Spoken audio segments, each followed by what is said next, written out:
અડધો વાંચવાનો, શ્લોકાર્ધમ અડધો શ્લોક, અડધો શ્લોક પણ ન વંચાય તો અડધાનો અડધો, અડધાનો અડધો પણ ન વંચાય તો એક પાદ વાંચવાનો, અને એક પાદ એક 4 અક્ષર પણ ન વંચાય તો કહે કે એક સ્કંદમાંથી એક અક્ષર લઈ લેવાનો. કેટલા સ્કંદ છે? 12. 12 સ્કંદમાંથી એક એક મૂળ મંત્ર કાઢ્યો વલ્લભાચાર્ય, અને 12 અક્ષર ભેગા કરો એટલે એક મંત્ર બની જાય. પહેલા સ્કંદનો અર્થ, પહેલા સ્કંદનો મૂળ મંત્ર છે નમો ભગવતે વાસુદેવાય. આ 12 સ્કંદમાંથી એક એક અક્ષર લો એટલે મંત્ર બને, અને એ છે ઓમ નમો ભગવતે વાસુદેવાય. રોજ પાઠ ન થાય તો કંઈ વાંધો નહીં, ખાલી 12 મંત્ર વાળો આ મહામંત્ર ઓમ નમો ભગવતે વાસુદેવાય, આ મંત્રનો જે જાપ કરે એની ઉંમર ગમે તેટલી હોય એને પરમાત્મા મળી જાય. ઉદાહરણ જોઈ લો, ધ્રુવ મહારાજ અને પ્રહલાદજી. માણસ શત્રુ હોય, શત્રુ બુદ્ધિ વાળો હોય કે દૈવ બુદ્ધિ વાળો હોય, એને પરમાત્મા મળે આ મહામંત્રથી. વલ્લભાચાર્ય એક એક સ્કંદમાંથી મંત્ર લીધા છે, એક એક સ્કંદનો અર્થ અલગ છે. પહેલો સ્કંદ ભગવાનનું ચરણ છે, ચરણમાં લક્ષણો કેટલા, ચરણમાં ચિહ્ન કેટલા, ચરણની મહત્તા કઈ, ચરણનું મહત્વ શું, પહેલા સ્કંદમાં બતાવ્યું. 10મો સ્કંદ ભગવાનનું હૃદય છે. હૃદય કોને કહેવાય, હૃદયમાં શું હોય, હૃદયમાં કોને રખાય, પ્રેમ કોને કરાય, આ જાણવું હોય તો 10મા સ્કંદમાં જોવાનું. તો આવા એક એક સ્કંદનો અર્થ અલગ. ત્યાર પછી વલ્લભાચાર્યએ ભાગવતના અલગ અલગ પ્રકરણ બનાવ્યા, એ પ્રકરણનો અર્થ અલગ છે. એક એક અધ્યાય એનો અર્થ અલગ. એ ભાગવતમાં અલગ અલગ વાક્યો આવે, થોડા થોડા વાક્યો લઈ લેવાના, એનો અર્થ અલગ નીકળે. એક એક વાક્યનો અર્થ છે ભાગવતજીમાં. ધ્યાન આપજો, ઉદાહરણ જોઈ લો.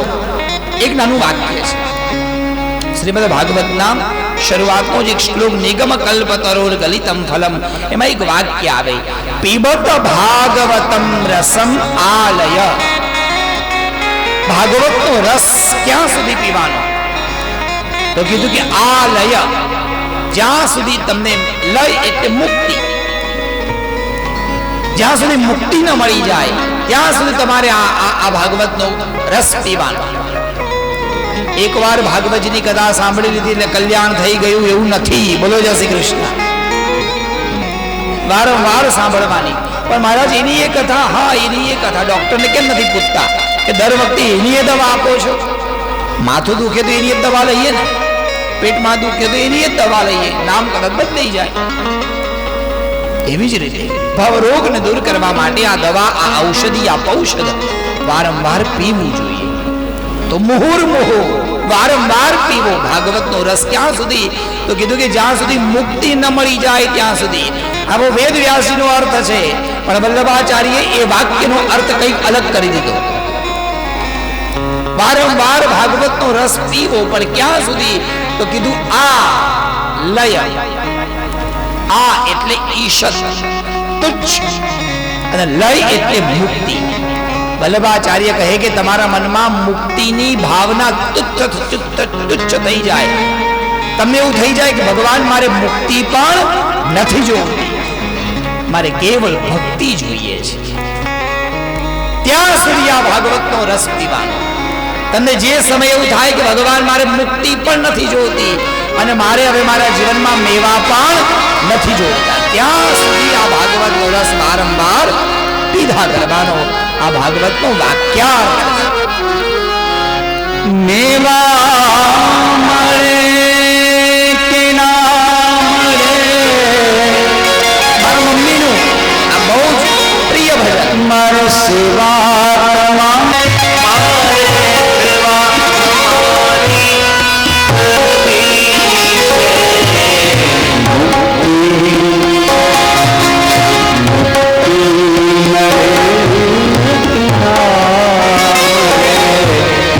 ભક્તિ તમારી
જ્યાં સુધી આપણા મનમાંથી મુક્તિ નીકળી ન જાય.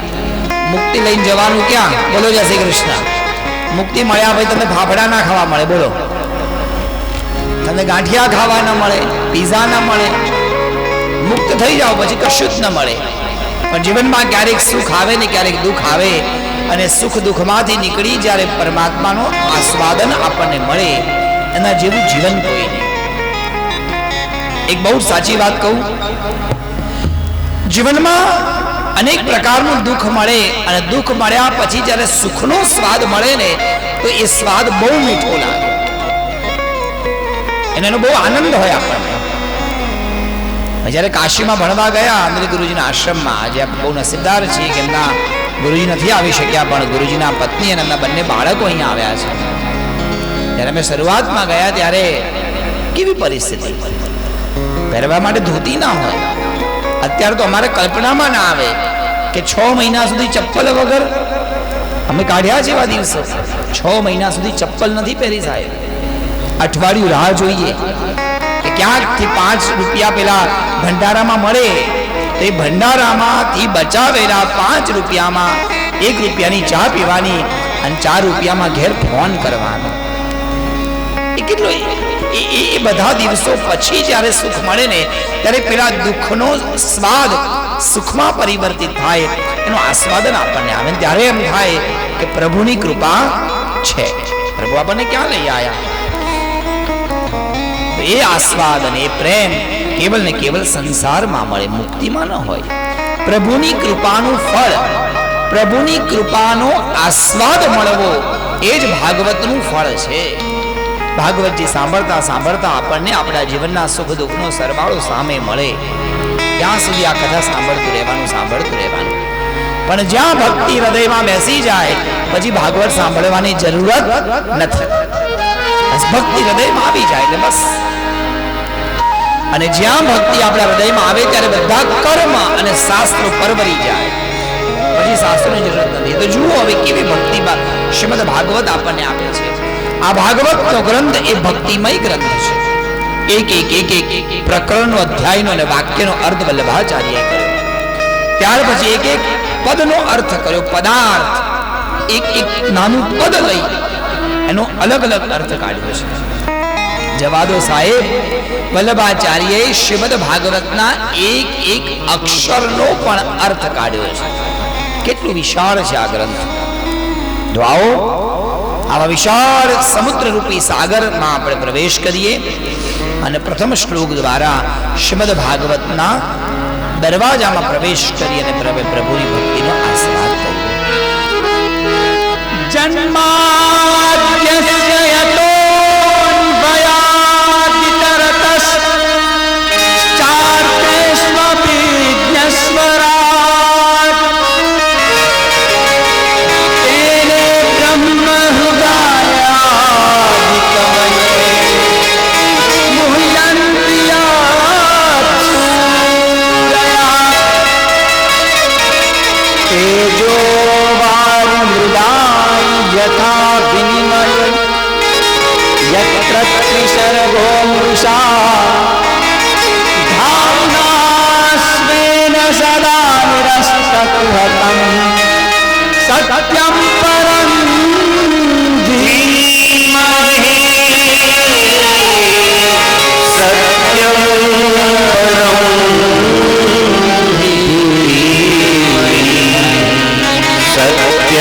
परं પહેલા શ્લોકમાં પરમાત્માને પ્રાર્થના કરી, ભગવાન સત્ય સ્વરૂપ પરમાત્માનું હું મનમાં ધ્યાન કરું છું. બહુ ધ્યાન આપજો, શ્રીમદ ભાગવતના પહેલા 3 શ્લોક બહુ મહત્વના છે. પહેલા શ્લોકમાં કિમ ધ્યેયમ, કોનું ધ્યાન કરવું જોઈએ એ સમજાવી દીધું. અને બીજા શ્લોકમાં કિમ જ્ઞેયમ, શું જાણવું જોઈએ એ જણાવી દીધું. અને ત્રીજા શ્લોકમાં કિમ આચરણીયમ, શું જીવનમાં ઉતારવું એ કહી દીધું. આ 3 વસ્તુ મળે. આચરણ કરવું એટલે કિમ પેયમ, શું પીવું જોઈએ. બોલો જય શ્રી કૃષ્ણ. નામ નહોતું બોલવું પડે, હિસાબે કર્યો કે બોલી નાખે એટલે બોલી દીધું. પહેલા શ્લોકમાં કિમ ધ્યેયમ, કોનું સાહેબ જેવા તેવાનું ધ્યાન ન કરવું, કારણ કે કળિયુગમાં દેવતાઓ વધી ગયા છે. એવા દેવતાઓનું ક્યારે પણ ધ્યાન ન કરવું. ધ્યાન મતલબ અંદર ઉતારવું, એનું ચિંતન ક્યાં? પગે બધાને લાગવું. જ્યાં જાઓ ચાર રસ્તે મંદિર મળે તો પગે લાગી લેવું, પણ અંદર પ્રેમ એને જ કરવો જે સત્ય છે, જે પરમ છે. સત્ય સ્વરૂપ પરમાત્માને જ વંદન કરવું. છાંયડા વડના લેવાય, ભીંડાના છોડવાના છાંયડા ન લેવાય. ભીંડા હોય ને સિઝનમાં જ આવે, પણ ભીંડો ઊંચો બહુ થાય, બહુ આમ ઉપર ઉપર જાય, એને એવું થાય કે હું જ છું, પણ એ છાંયડો કેવળ સિઝનમાં હોય, પછી એ સુકાઈ જાય. વડલો જે વર્ષોથી વાવેલો છે આપણા ઋષિ મુનિઓએ, એ વડવાની છાંય આપણે લેવાય. એટલા માટે ધ્યાન આપવું, ધ્યાન એવાનું કરવું જે સત્ય સ્વરૂપ છે. સત્ય સ્વરૂપ પરમાત્માનું ધ્યાન કરવું. કિમ જ્ઞેયમ, સુજાણવું. શ્રીમદ ભાગવત એ જ પરમ શાસ્ત્ર છે, એને જ જાણવું. અને કિમ પેયમ, એવું જ પાન કરવું કે જેને પીધા પછી બીજું કંઈ પીવું ગમે નહીં. સત્ય કી રાહ બતાય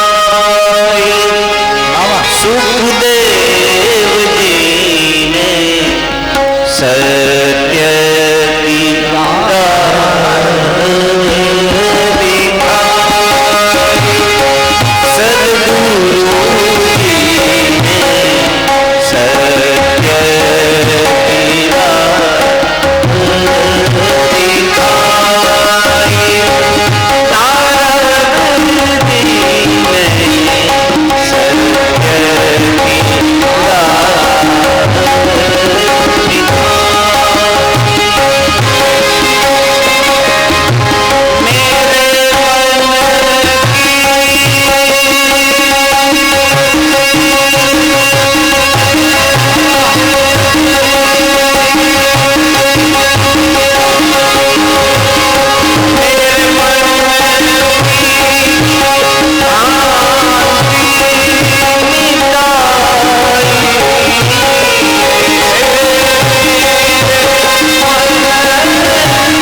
સત્ય સ્વરૂપથી શરૂઆત કરી અને આ સત્ય કયું છે, એ સત્ય પરમાત્મા કોણ છે? તો હવે સત્ય પરમાત્મા તરીકે અહીંયા શ્રીમદ ભાગવતમાં લખ્યું છે એ કૃષ્ણ ભગવાન જ છે. દસમ સ્કંદમાં સત્યવ્રતમ સત્ય પરમ ત્રિસત્યમ એ શ્લોકથી ભગવાન કૃષ્ણનું જ ધ્યાન કર્યું છે. સત્યવ્રતમ સત્ય પરમ ત્રિસત્યમ સત્યસ્ય યોનિર્નિહિતં જ સત્યે સત્યસ્ય સત્યમ સત્યનેત્રં સત્યાત્મકં ત્વાં શરણં પ્રપન્નાઃ. એક બહુ જ ખુલાસો કરેલો આપણી સાથે. શ્રીમદ ભાગવતની કથા સાંભળીએ ત્યારે એટલું યાદ રાખવું કે આપણે આપણા આરાધ્ય દેવને સત્ય માની લેવા. અહીંયા ભાગવતનો પ્રમુખ વિષય સત્ય છે, એટલે સત્ય ભગવાન કૃષ્ણ. પણ કદાચ કોઈને ગણપતિ બહુ ગમતા હોય તો એની માટે એના જ પરમાત્મા સત્ય. મારે મારા ભગવાનને જ સત્ય માનવા, એના જ આશ્રયમાં રહેવું, એના જ શરણમાં રહેવું. શરણાગતિના સિદ્ધાંતોથી ભાગવતની શરૂઆત થઈ. શરૂઆતમાં શનકાદિક મુનિઓએ સુત મહર્ષિને 6 પ્રશ્ન કર્યા છે. એ 6 પ્રશ્નના ઉત્તરમાં આખું ભાગવત છે. થોડુંક અવાજ વધારે, થોડા બઢાઈએ. 6 શ્લોક અને 6 શ્લોકના જવાબમાં આખું ભાગવત છે. બહુ ધ્યાન આપજો સજ્જનો, આ 6 શ્લોક બહુ સરસ છે. સૌથી પહેલો પ્રશ્ન પૂછ્યો, કિમ શ્રેયઃ શાસ્ત્ર સારઃ સ્વાવતાર પ્રયોજનમ કિમ કર્મઃ કેવતારાંશ્ચ ધર્મઃ કમ શરણંગતઃ. આ 6 પ્રશ્ન પૂછ્યા. સૌથી પહેલો પ્રશ્ન પૂછો, કિમ શ્રેય? મહારાજ, અમારું કલ્યાણ શેમાં છે? એવું તો કયું કર્મ કરીએ જેનાથી અમારું કલ્યાણ થાય? બીજો પ્રશ્ન પૂછો, શાસ્ત્ર સારઃ કઃ? શાસ્ત્ર બહુ બધા છે અને આટલા બધા શાસ્ત્રોમાં અમારે કયું શાસ્ત્ર વાંચવાનું? એટલા બધા શાસ્ત્રો છે, 4 વેદ, શ્રુતિ ગ્રંથ, સ્મૃતિ ગ્રંથ, પુરાણો, એમાં પણ ઉપપુરાણ, સ્મૃતિઓ અને પછી કાવ્ય ગ્રંથો, એમાં પણ ભજનો. એટલું બધું થઈ ગયું કે ઉંમર નાની અને શાસ્ત્ર વધારે.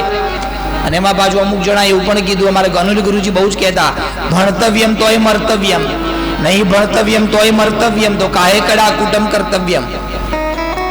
ગુરુજી કહેતા અમારા, ભણીએ તોય મરવાનું, નહીં ભણીએ તોય મરવાનું. તો મહારાજ, આટલા બધા શાસ્ત્રોમાં આપ કૃપા કરીને અમને જણાવો કે આ બધા જ શાસ્ત્રોનો સાર શું છે? કેમ આટલા બધા શાસ્ત્રો બન્યા અને ભગવાનના અવતારો કયા કયા અને આ બધા અવતારોનું પ્રયોજન શું છે? આટલા પ્રશ્ન પૂછ્યા અને અંતિમ એક પ્રશ્ન પૂછ્યો, ધર્મ કમ શરણં ગતઃ? મહારાજ, અંત સમયમાં ધર્મ કોની શરણમાં ગયો? એ જવાબ આપવા માટે સુત મહર્ષિએ આંખો બંધ કરી જન્માદ્યસ્ય યતઃ આ શ્લોકનું મંગલાચરણ કર્યું. ત્યાર પછી એક શ્લોકમાં પોતાના ગુરુદેવને વંદના કરી અને ત્યાર પછી શ્રીમદ ભાગવતને વંદન કર્યું. નિગમ કલ્પતરોર ગલિતમ ફલમ શુક મુખાદ અમૃત દ્રવ સંયુતમ પીબત ભાગવતમ રસમાલયમ મુહુરહો રસિકા ભુવિ ભાવુકા. શ્રીમદ ભાગવતની મહત્તા ગાઈ અને હવે એક શ્લોકોનો ઉત્તર અનેક અધ્યાયોમાં આપે છે. બહુ ધ્યાન આપજો. કૃષ્ણ ભક્તિ પરમ શ્રેય. સંક્ષિપ્તમાં આ શ્લોકમાં 6 પ્રશ્નોનો જવાબ આપી દીધો. પહેલો પ્રશ્ન પૂછ્યો હતો કે કલ્યાણ શેમાં છે? તો જવાબ આપ્યો, કૃષ્ણ ભક્તિ પરમ શ્રેય. જીવનમાં કરવાનું શું? એવું કયું કર્મ કરવાનું કે જેનાથી કલ્યાણ થાય? તો કીધું કે કલ્યાણ માટે એક જ કામ કરવાનું અને એ છે કનૈયાની સેવા. કૃષ્ણની જે સેવા કરે. હવે કૃષ્ણ શબ્દના બહુ જ બધા અર્થ છે. કૃષ્ણ એટલે કર્ષતિ ઇતિ કૃષ્ણ, જે તમને ખેંચે એ કૃષ્ણ. તમને જો માં જગદંબાની ભક્તિ ખેંચતી હોય તો એ માં જગદંબા પર તમારી માટે કાલી કૃષ્ણ છે. આપણને આપણા આરાધ્ય દેવની સેવા ગમતી હોય તો એ આપણી માટે પરમાત્મા. અર્થાત આપણે આપણી પરમાત્માની સેવા કરવી એ જ આપણું શ્રેય છે. માંગવું હોય તો ભગવાન પાસે ભગવાનની સેવા માંગજો, બીજું કંઈ નહીં માંગતા. કારણ કે સેવા કરશું તો સાચા મેવા જીવનમાં મળશે. નહીં માગીએ તોય મળશે. બોલો જય શ્રી કૃષ્ણ. કારણ કે કર્મનો સિદ્ધાંત એવો છે, જે જેવું કરે એને એવું ફળ મળે. નાથ દ્વારા સૌ ગયા હશો, બહુ ધ્યાન આપજો. નાથ દ્વારાના શ્રીનાથજીની જે મૂર્તિ, જે સ્વરૂપ છે ને, એ બહુ જ વર્ષો પહેલા જતીપુરામાં હતી અને જતીપુરામાંથી ભગવાન મેવાડમાં પધાર્યા. એ મૂર્તિ સૌથી પહેલા એ ગોવર્ધન પર્વતની અંદર હતી, એમાંથી બહાર નીકળી, ભગવાનનું સ્વરૂપ બહાર નીકળ્યું અને પછી એ ભગવાનનું સ્વરૂપ જતીપુરામાંથી મેવાડમાં ગયું. આજે આખી કથા છે ને એને શ્રીનાથજીની વાર્તા કહેવાય. એ વાર્તા કહેવા માટે મારે 3 દિવસ જોઈએ. બોલો જય શ્રી કૃષ્ણ. અને ભીખાભાઈના કવરેજમાં આવતી નથી, કવરેજની બહાર છે. બોલો જય શ્રી કૃષ્ણ. કવરેજ તો ભાગવતનું જ છે. ઇન્સ્યોરન્સમાં કવરેજ આપે, આટલું કવર હોય એટલું જ કવર થાય કંપનીમાં.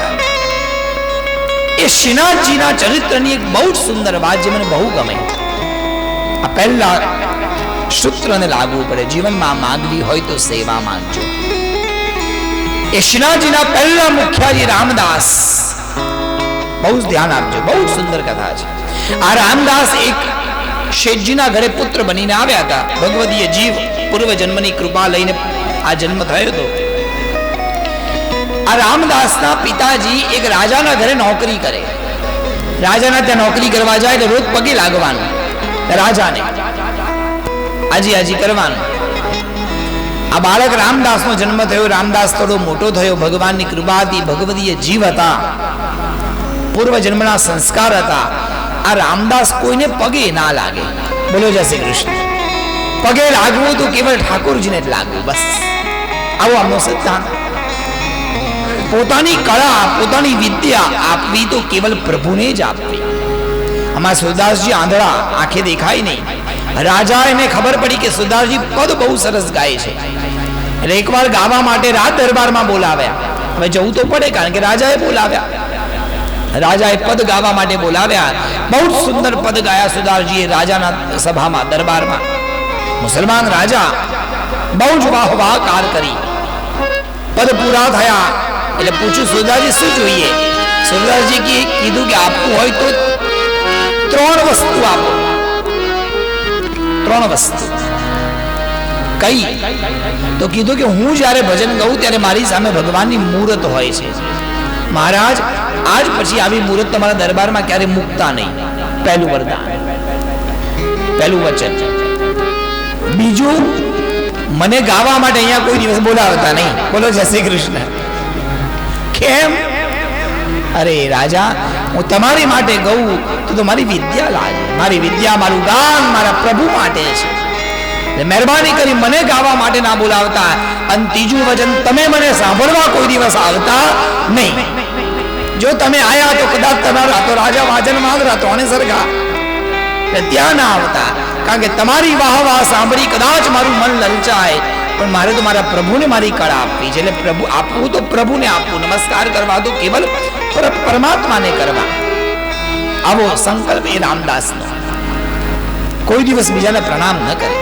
પિતાજી બહુ સમજાવે કે બેટા, રાજા ભગવાન કહેવાય, એના ઘરનું અન્ન ખાઈએ, પણ તો ન માને. રાજા મને અન્ન આપે છે કારણ કે એ અન્ન ઉપર મારો અધિકાર છે. રાજા તો નિમિત્ત છે, આપવા વાળો મારો ભગવાન છે. જો એ નહીં ચાહે ને તો એ રાજા પણ મને નહીં આપે. આ બધું જ એનું ભગવાનનું સેટિંગ છે. આપણે વિચારતા હોય કે કોકે મને મદદ કરી. ના, એ મને મદદ એટલે કરે છે કે કારણ કે ભગવાન એને બુદ્ધિ આપી છે. બહુ જ દ્રઢ આશ્રય પ્રભુ પ્રત્યે. ધીરે ધીરે વાત ગામમાં ગઈ કે રામદાસ કોઈને પગે લાગે નહીં. રામા કોઈ ટીકડ કરવા વાળું હતું, એને આ વાત ફરતી ફરતી રાજા પાસે પહોંચાડી દીધી કે તમારા ત્યાં પેલા આવે છે મુનિમજી, એનો છોકરો રામદાસ એ કોઈને પગે નથી લાગતો, તમને તો નહીં જ. એટલે ક્યાં રાજ દરબારમાં આવ્યો કોઈ દિવસ. હવે રાજાએ એક દિવસ રામદાસને બોલાયા રાજસભામાં. રામદાસ જઈને ઉભા રહ્યા, પગે ન લાગ્યા. રાજાને સમજ પડી ગઈ. રાજાએ કીધું, રામદાસ પગે લાગો. પગે લાગુ જ નહીં. 4 ચાબુક મારો આને. 4 ચાબુક મારી પણ તોય પગે ન લાગ્યા. પગે લાગુ મારા ઠાકોરને. જેલમાં બંધ કર્યા. 25 કોડા મારવાની સજા કરી. રાણીએ સમજાવ્યું, રાજા ખોટું કરો છો. એક ભક્તને ચાબુક મરાવો છો તમે, પણ મહારાજ યાદ રાખજો, બરબાદ થઈ જશો. ભક્તની ઉપર જે પ્રહાર કરે એનું જીવન બરબાદ થાય. રાજા ન માન્યા. બીજી 25 ચાબુકો મરાવડાવી અને અંતે પરિણામ ખરાબ આવ્યું. અચાનક જોત જોતામાં મૈત્રી રાજામાંથી જ એક રાજાએ આ રાજાની ઉપર ભયંકર આક્રમણ કર્યું અને જોત જોતામાં રાજાનું બધું જ રાજ્ય ખેદાન મેદાન કરી નાખ્યું. મહેલના દરવાજા તૂટી ગયા. મહેલ અડધા ઉપરનો તૂટી ગયો. કોટ દરવાજા તૂટ્યા. એમાં પેલા જેલના દરવાજા પણ તોડી નાખ્યા. કેદીઓ બધા ભાગી ગયા. બોલો જય શ્રી કૃષ્ણ. એમાં રામદાસ પણ ભાગ્યા. હવે રામદાસે વિચાર કર્યો, જો ઘેર જઈશ તો બાપુજી કોઈક બીજા રાજા પાસે લઈ જશે, એના કરતા જવા દો, ઘેર જવું જ નથી. આપણે ચાલો ગોકુળ, મથુરા અને વૃંદાવન. બધું છોડીને રામદાસ વૃંદાવન આયા. સાહેબ, આ વૃંદાવનમાં આવી આ રામદાસ ભીખ માંગે. કલ્પના કરજો, ભીખ માંગવા જાય, વાડકો લઈ, રોટલી ના માંગે. ઘેર ઘેર જઈને લોકોને કહે, મને કોઈ કનૈયો આપો ને, મને કોઈ કૃષ્ણ આપો ને, તમારા ઘરે ઠાકોરજી છે, મને આપો ને. તમે ક્યાં કૃષ્ણને જોયા? મને કોઈ કૃષ્ણ આપે. 17 વર્ષ સુધી કનૈયાની ભીખ માંગી, પણ કનૈયો મળ્યો નહીં. સરળ નથી કૃષ્ણ મળવા, કઠિન છે. વર્ષો વીત્યા. વલ્લભાચાર્ય પરિક્રમા કરતા કરતા કરતા કરતા જતીપુરા પધાર્યા. નાથદ્વારા ગયા. પ્રભુની મૂર્તિ બહાર પધરાવી અને પ્રભુને પાટે પધરાવ્યા. સુંદર નાનકડું મંદિર તૈયાર થયું. હવે આ મંદિરમાં સેવા કોણ કરે ઠાકોરની? આ પ્રશ્ન આવ્યો સામે. નરો અને બધા સેવકો ઉભા હતા. આ મેઘન કૃષ્ણદાસ મેઘનજી ઉભા હતા, દામોદરદાસ હરસાણી ઉભા હતા. દામોદરદાસ તમે સેવા કરશો? ના ના પ્રભુ, અમારે તો ગુરુ એ જ મારી માટે ભગવાન. પ્રભુ તમને ન છોડીએ અમે, અમારે ભગવાન પછી ગુરુ પહેલા. બધાએ ના પાડી. 100 માણસો ઉભા હતા અને એ 100 માણસોમાં ભીખ માંગતા માંગતા રામદાસ પહોંચ્યા ત્યાં. સજનો ધ્યાન આપજો, રામદાસ અને વલ્લભાચાર્યનો કોઈ જ સંબંધ નથી, એકબીજાને ઓળખતા નથી, એકબીજાને જોયા નથી, એકબીજા માટે નામ નથી સાંભળ્યું. અને 100 માણસોની વચ્ચે વલ્લભાચાર્ય બેઠા છે, ખૂણામાં રામદાસ વાડકો લઈને ઉભા છે. અચાનક નજર પડી, ઓ રામદાસ આગળ આવો. રામદાસ આગળ આવ્યા. શરીરમાં ચમકાર જાગ્યો, મને ઓળખે નહીં, આ શું થઈ રહ્યું છે? બુદ્ધિ બંધ થઈ ગઈ. અને હાથમાં એક પછડી હતી, એક કપડું હતું, એ લઈ અને કીધું, રામદાસ ઠાકોરજીને માગો છો ને, લ્યો આજથી આ કૃષ્ણ, આ શ્રીનાથજી આજથી તમારા, તમે અમારા મંદિરના પહેલા મુખ્યાજી. માગવું હોય તો કૃષ્ણ સેવા માંગવી. સજ્જનો કથા તો બહુ છે પણ કવરેજમાં નથી. બોલો જય શ્રી કૃષ્ણ. એ શ્રીનાથજી ચરિત્રની વાર્તાઓમાં આવી બધી બહુ બધી વાર્તાઓ આવે. કોકે રીંગણ ખવડાયા છે શ્રીનાથજીને, અને એક સેવકે તો ભગવાનને દર વર્ષે સુંદર એવી રેશમની ગોદડી બનાવીને મોકલાવે, પણ ચડતી પડતી કોને ન આવે?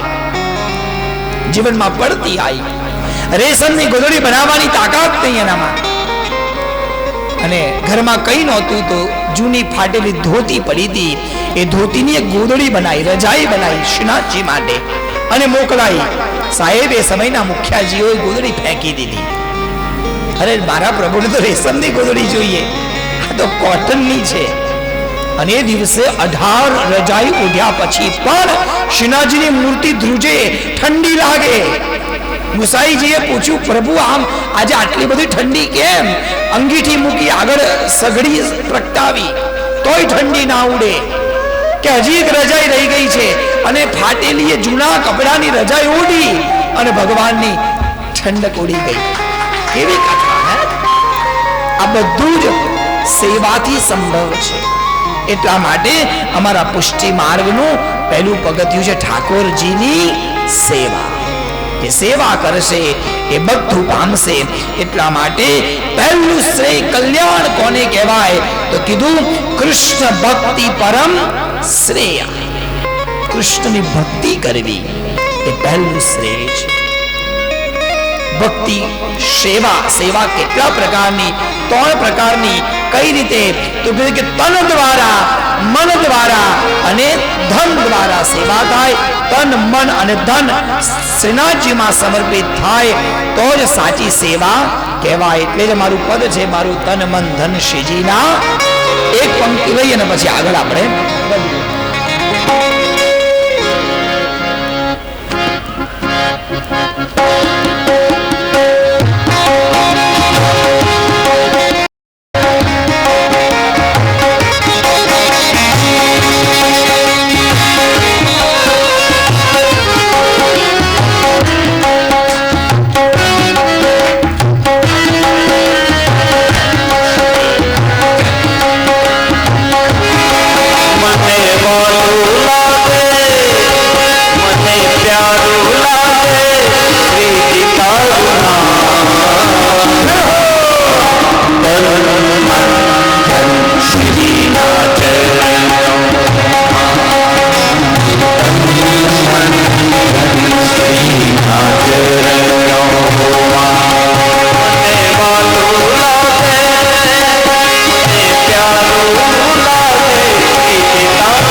17, 18 ને 19 3 દિવસ શ્રીનાથજી ચરિત્રની મારી કથા અમદાવાદમાં કદાચ થશે, જો હોલ મળશે તો સાંભળવી હોય તો બધા ત્યાં પધારજો.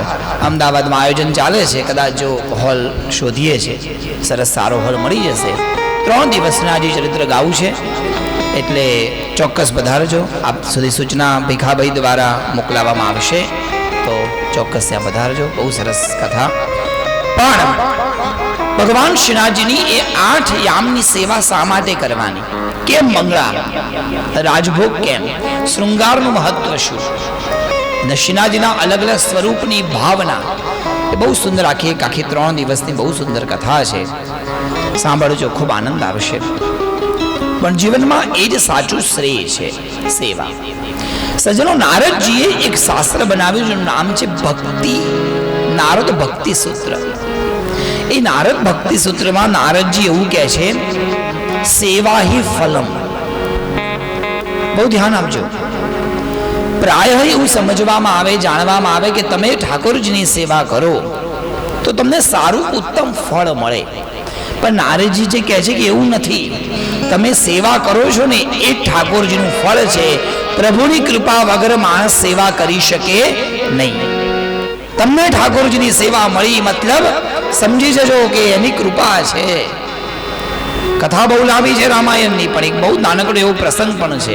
ભરત મળવા માટે જ્યારે રામને જાય છે ત્યારે ભરતજી રડતા રડતા જાય છે, આંખમાંથી આંસુની ધારા વહે.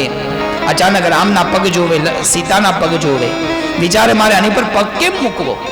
દંડવત કરતા કરતા જાય, દંડવતી પરિક્રમા જેમ કરતા હોય એમ જાય, પાછા બોલાવવા માટે. ઇન્દ્રને ગભરામણ થાય છે.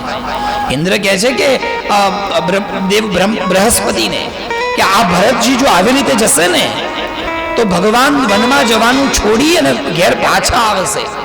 આ ભક્તિના ભાવથી ભગવાન પોતાની પ્રતિજ્ઞા તોડી નાખશે. આ તો ભગવાન કહેવાય, એને રોકો. ત્યારે બૃહસ્પતિ ટકોર આપે છે ઇન્દ્રને, મૂર્ખ છો તું, તારામાં બુદ્ધિ છે? આ ભરતજી જતા નથી, રામ એને બોલાવે છે. રામ યાદ કરે છે ભરતને, કારણ કે પિતાના દેહનું અવસાન થયું. રામને એટલો જ પ્રેમ ભરત માટે છે, અને ખબર હતી રામને કે મારો ભાઈ મામાના ઘરેથી ઘરે આવશે અને એ વખતે ઘરની દશા શું થશે. પણ એકવાર જો મને મળી જશે, એના મનમાં ટાઢક થઈ જશે. એટલે ભગવાન રામ એને બોલાવે છે, જતા નથી. ઈશ્વરની કૃપા વગર માણસ ભક્તિના પથ પર એક પગલું નથી મૂકી શકતો. સેવા એ ફળ છે, માટે સાચું શ્રેય એ સેવા. બીજા પ્રશ્નનો જવાબ આપ્યો, શાસ્ત્ર સારહ સૈવહી, અને એ જ ભગવાનની સેવા જ શાસ્ત્રનો સાર છે. આટલા બધા ગ્રંથો વાંચ્યા પછી એનો સાર પણ એ જ કે ભગવાનની સેવા કરો. જીવનનું કલ્યાણ પણ સેવામાં, અને શાસ્ત્રોનો સાર પણ ભગવાનની ભક્તિ છે. આ શાસ્ત્રોનું ભગવાનના જન્મનું પ્રયોજન શું હતું એવો ત્રીજો પ્રશ્ન હતો, અને કીધું કે સતામ રક્ષણમ, સજ્જનોની રક્ષા કરવી, ધર્મની રક્ષા કરવી, સેવાની રક્ષા કરવી એ ભગવાનના જન્મનું પ્રયોજન છે. આદિ આદિ ભગવાનના 24 અવતારોની વર્ણના કરી. આટલા ભગવાનના અવતાર છે, પણ સાથે સાથે એમ પણ કીધું કે આ 24 તો ખાલી મેં ગણાયા છે. ભગવાનના અવતાર તો અસંખ્ય છે કે જેને ગણી ન શકાય. અલગ અલગ સમય, અલગ અલગ રૂપમાં, અલગ અલગ અંશમાં ભગવાનના અવતાર થાય. 3 પ્રકારના ભગવાનના અવતાર હોય. એક ભગવાનના લીલા અવતાર, એક ભગવાનના કર્માવતાર, અને ભગવાનનો એક અંશાવતાર. કર્મ કરવા માટે પ્રભુ આવે, કર્મ પૂરું થાય એટલે પ્રભુ છોડીને જતા રહે પૃથ્વી. એક ભગવાનનો લીલા અવતાર હોય, બધી લીલા ભગવાન કરે, જેમ કે રામાવતાર, ભગવાનનો કૃષ્ણાવતાર.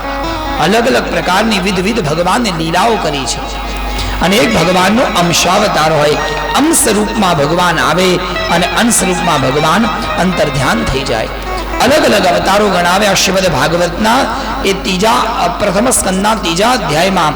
ભગવાનના 24 અવતારો છે. પહેલો અવતાર સનકાદિક મહર્ષિઓનો અવતાર, પછી વરાહ અવતાર, નારદજીનો અવતાર, નર નારાયણનો અવતાર. ભગવાનનો એક 5મો અવતાર જે છે કપિલા અવતાર. 6ઠ્ઠો અવતાર ભગવાનનો દત્તાત્રેય ભગવાનનો એક અવતાર છે. દત્તાત્રેય ભગવાનની કથા પણ બહુ સુંદર જે આપણે સાંભળીશું. એક ભગવાનનો અવતાર છે યજ્ઞ અવતાર, 8મો અવતાર ભગવાનનો ઋષભ અવતાર, 6ઠો અવતાર ભગવાનનો પૃથુ અવતાર, 10મો અવતાર ભગવાનનો મત્સ્ય અવતાર, 11મા રૂપમાં ભગવાને કુર્મ અવતાર ધારણ કર્યો, 12મો ધન્વંતરી અવતાર, 13મો મોહિની અવતાર, નૃસિંહ અવતાર, 15મા વામન થયા, 16મા પરશુરામનો અવતાર, 17મા વેદ વ્યાસનો અવતાર, પછી રામાવતાર, બલદેવનો અવતાર અને ભગવાન કૃષ્ણનો અવતાર. ત્યાર પછી હરિ અવતાર, હંસ અવતાર, બુદ્ધાવતાર, આટલા અવતારો થયા. અને હવે કળિયુગમાં એક આવશે જેને કહેવાય કલ્કી અવતાર. આ બધા અવતાર ભગવાન કૃષ્ણના, ભગવાન વાસુદેવના, ભગવાન નારાયણના છે. બોલીએ નારાયણ ભગવાન કી જય. ત્યાર પછી પ્રશ્ન પૂછ્યો હતો કે ભગવાન ધર્મ કોની શરણમાં છે અને આ ધર્મ ક્યાં રહે છે? એનો જવાબ આપે છે કે ધર્મ ભગવાનની શરણમાં છે. જ્યાં ભગવાન હશે ત્યાં ધર્મ રહેશે. પણ ધર્મ ગયો ક્યાં? ભગવાન જ્યારે આ પૃથ્વી છોડીને ગયા તો ધર્મ કોની શરણમાં ગયો એવો પ્રશ્ન પૂછ્યો. તેના જવાબમાં કીધું કે જ્યારે ભગવાન આ પૃથ્વીને છોડીને ગયા એ વખતે ભગવાને પોતાના મિત્ર ઉદ્ધવને એક ઉપદેશ આપ્યો હતો. અને એ ઉપદેશમાં ભગવાને કીધું હતું સ્વકીયમ યદ ભવેત તેજઃ તચ્ચ ભાગવતે દધાત. મારું આ તેજ છે, મારું આ સ્વરૂપ છે એ હું ભાગવતજીમાં પધરાવીને જઉં છું. એટલે ધ્યાન આપજો, આ ભાગવત માં જ ધર્મ નિવાસ કરે છે. જ્યાં ભાગવતની કથા થતી હશે ત્યાં ધર્મ નિવાસ કરશે. જ્યાં ભાગવતની ગાથા ગાવામાં આવે ત્યાં ધાર્મિક વાતાવરણ બને. એ જગ્યા અત્યંત પવિત્ર કહેવાય. એટલા માટે ભાગવતની કથા થતી હોય ત્યાં બેસીને જાપ કરવા. બોલો જય શ્રી કૃષ્ણ. જ્યાં ભાગવતની કથા થતી હોય ત્યાં દાન કરવું. જ્યાં ભાગવતની કથા થતી હોય ત્યાં પ્રભુનું સ્મરણ કરવું, ભગવાનનું કીર્તન કરવું અને ભગવાનનો આનંદ કરવો. કારણ કે જ્યાં ભાગવત ત્યાં ધર્મ. શ્રીમદ ભાગવત એ ધર્મનું સ્વરૂપ છે એવું વર્ણન કર્યું. આ બાજુ સનકાદિક મુનિઓએ પ્રશ્ન કર્યો કે આ ભાગવત ગ્રંથ ક્યાંથી આવ્યો? આ ભાગવત ગ્રંથ કહેનાર કોણ છે અને ભાગવત ગ્રંથ આપણા સુધી પહોંચ્યો કેવી રીતે? આની પરંપરા કઈ છે? ભાગવતનો આ ગ્રંથ કોણે કોને આપ્યો અને એ પરંપરામાં કોણ કોણ પાવન બન્યું? પોતાના ગુરુનું સ્મરણ કરી અને 2 પરંપરાઓ ભાગવતની છે. ધ્યાન આપજો. શ્રીમદ ભાગવતની કથા પ્રાય જ્યાં ગાવામાં આવે છે અત્યારે આપણા બધાની વચ્ચે, ત્યાં પદ્મ પુરાણની પરંપરા ચાલે છે. પણ આમ જોવા જઈએ તો 2 રીતથી આ ભાગવતી ગંગા ભગવાનના ઘરેથી આપણા સુધી પહોંચી છે. 2 પરંપરા. પહેલી પરંપરા પદ્મ પુરાણની. પદ્મ પુરાણ પ્રમાણે આ કથા સૌથી પહેલા ભગવાન પાસે હતી અને ભગવાને ચતુર્મુખ પરમાત્મા ભગવાન નારાયણે ચતુર્મુખ બ્રહ્માજીને આ સૌથી પહેલા 4 શ્લોકોના રૂપમાં ભાગવત કથા આપી, જેને કહેવાય ચતુશ્લોકી ભાગવત.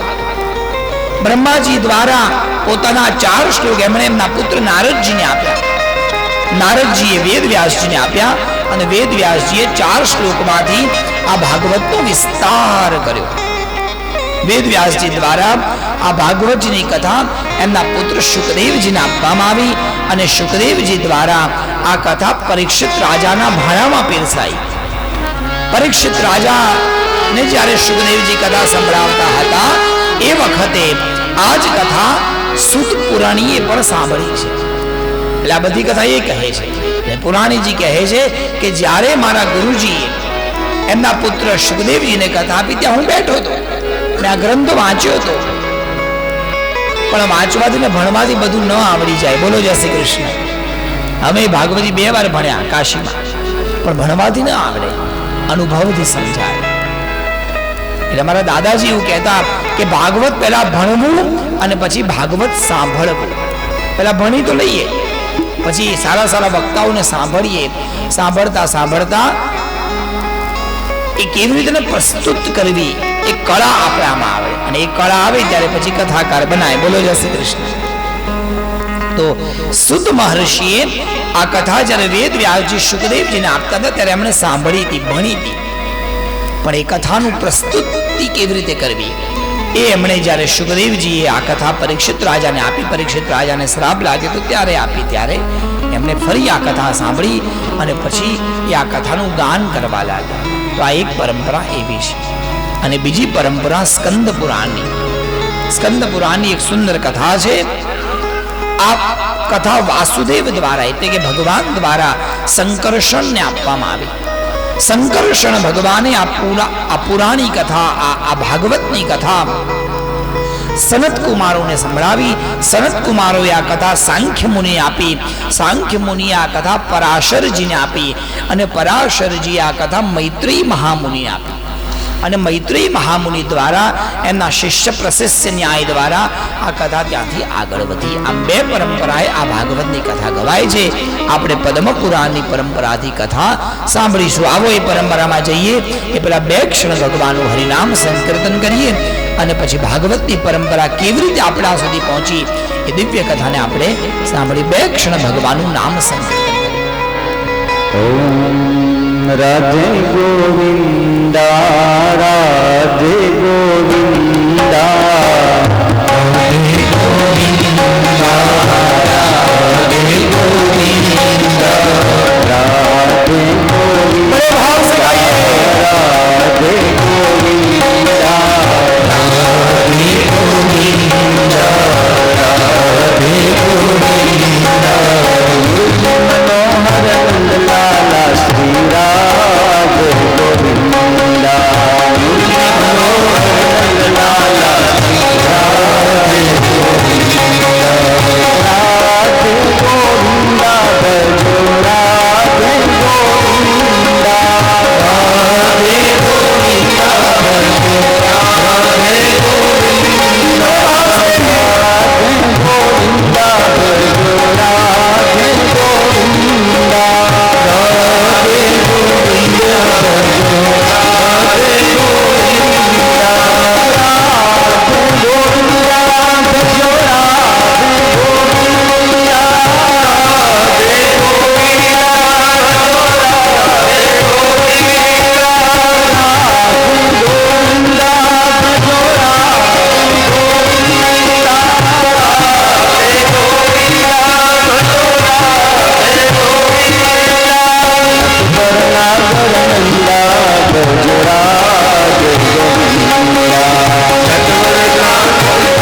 કૃષ્ણ કનૈયા લાલ કી જય.